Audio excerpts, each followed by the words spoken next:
Melt flow index is a measure of how easily a thermoplastic melt will flow, but it neither gives a direct expression of molecular weight nor viscosity. Rather, the melt flow index is an empirical value that ultimately depends on test conditions. The melt flow index is often abbreviated as MFI, or the melt flow rate, MFR. The quantifiable measurements are expressed as grams per 10 minutes, MFR, and melt density. While this test method does not compute viscosity, MFI can be correlated to viscosity. High MFI value correlates with low viscosity, whereas low MFI value correlates with high viscosity. In simpler terms, it gauges the material's ability to flow under specific temperature and force conditions. It defines the mass of a polymer, which is used to determine the material output in weight over time. The force used in the melt flow test is exerted through predetermined weights at specific temperatures listed in the relevant test standards. The melt flow index test originated in the laboratories of ICI in the early stages of development of polyethylene and was mainly used in the past for characterization and specifications of polyethylenes. It was specified as a standard rheological quality control test in the ISO, BS, and ASTM. The basic principle employed in the melt flow index test by any of the standards is that of determining the rate of flow of molten polymer through a closely defined extrusion plastometer. The cylinder is of hardened steel and is fitted with heaters, lagged, and controlled for operation at the required temperature with an accuracy of plus or minus 0.5 degrees Celsius. The piston is made of steel, and the diameter of its head is 0.075 plus or minus 0.015 millimeters less than that of the internal diameter of the cylinder, which is 9.5 millimeters. The die, or jet, has an internal diameter of 2.095 plus or minus 0.005 millimeters or 1.180 millimeters plus minus 0.005 millimeters, depending on the procedure used, and is made of hardened steel. All surfaces of the apparatus that come into contact with the molten polymer are highly polished. Melt flow index, MFI, is basically defined as the weight of the polymer, gram, extruded in 10 minutes through a capillary of specific diameter and length by pressure applied through dead weight under prescribed temperature conditions. ASTM D1238 specifies the details of the test conditions for commonly used polymers. The test conditions include temperatures between 125 and 300 degrees Celsius and different applied dead loads from 0.325 to 21.6 kilograms, giving pressures from 0.46 to 30.4 kilograms per centimeter square. The specifications have been selected in such a way as to give MFI values between 0.15 and 25 for reliable results. Precise measurement of MFI calls for very strict control of all possible variables, and the test, though simple, must be performed with considerable care. The first and foremost care that should be taken is to ensure that the cylinder, piston, and jet are scrupulously clean by treatment with hot solvents and wiping with lint-free, non-abrasive cloths.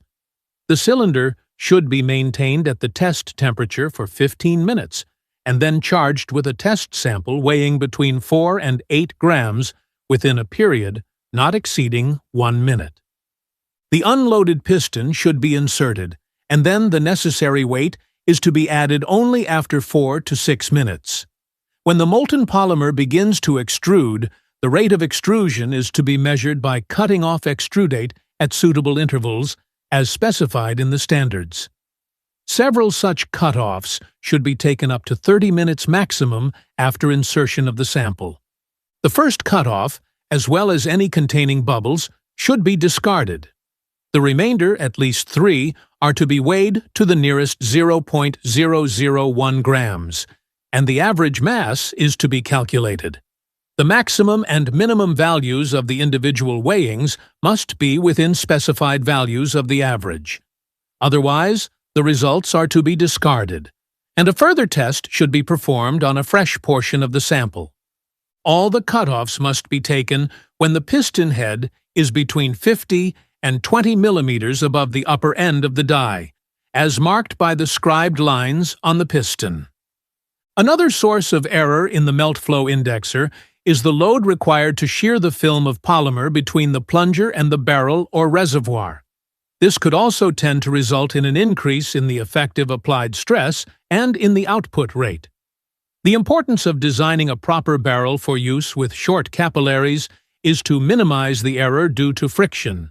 If the reservoir is too small, then it can contribute significantly to the overall pressure drop.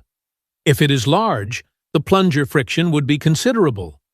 Care should be taken when taking MFI data on moisture-sensitive polymers as well as filled polymeric systems.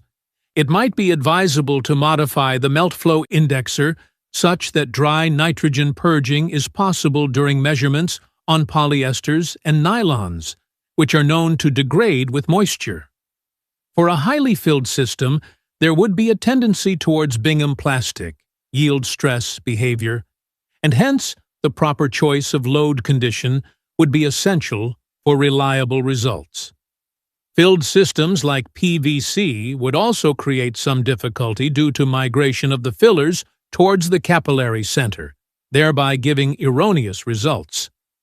There is a limitation on particle size and shape of the filler due to the standard diameter of the capillary, which must be borne in mind when generating filled polymer system data. In such cases, too, a modified MFI apparatus may be used by changing the capillary diameter to suit the needs. Despite the fact that MFY is an empirically defined parameter with certain limitations, it is still one of the most popular parameters in the plastics industry for distinguishing various grades of polymers. Polymer manufacturers have used it routinely to specify the most suitable end use of a particular grade of the polymer. It is worth noting that the test conditions of MFY in each of the tables are different. Hence, a similar value of MFY for two different polymers may not indicate the suitability of the material for the same type of application. A high MFI polypropylene is preferred in the manufacture of flexible film products with high fibrillation tendency. However, when fibrillation tendency is a disadvantage, as in the case of film tapes for sacks or fabrics for packaging purposes, it is preferable to use a polypropylene grade with a lower melt flow index.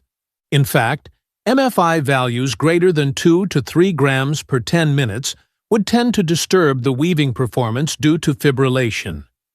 In the case of strappings where maximum strength is required, the choice of grade should be of even lower MFI value, ranging from 0.3 to 0.5 grams per 10 minutes. For high-density polyethylene, due to its inherent low fibrillation tendency and lower intermolecular cohesion, it is most beneficial for film tape production, and hence a lower MFI is the preferred choice. Over the years, it has been found that MFI correlates well with a number of other useful parameters. For example, during polymer manufacture, it has been observed that the reaction temperature, the catalyst activation temperature, the molecular weight buildup, etc., could all be correlated with MFI. Similarly, the rheological characteristics of the polymer, such as the zero shear viscosity, the viscosity versus shear rate relationship, the elasticity versus shear rate relationship, the die swell, the elongational viscosity, the activation energy for viscous flow, etc., could all be determined through only the MFI.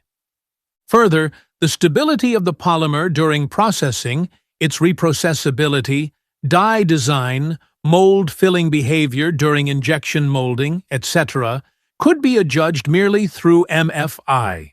Similarly, the physical, mechanical, thermal, as well as certain optical properties could be related very well to the MFI of the raw material.